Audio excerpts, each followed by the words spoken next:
Agus catá tú déanamh tron hóna. Tá míad ag chur courgette. Agus chuna síon an tú é sin. Tá tú chun líon an poise leis an múin. Ok, maithó. Agus bhfuil tú chun éon rud le chur leis an múrín, bhfuil tú chun isce chur leis? Tá. Just begánín. Ok.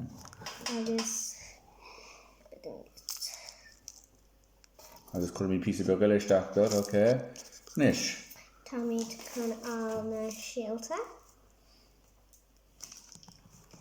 Agus tá míad chun caird má isio. Cén fág gur an túr an taobhiad?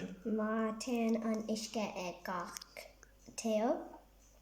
So ten an isce gach, so tá chur gá ceann isteach an sin bhfuil? Se.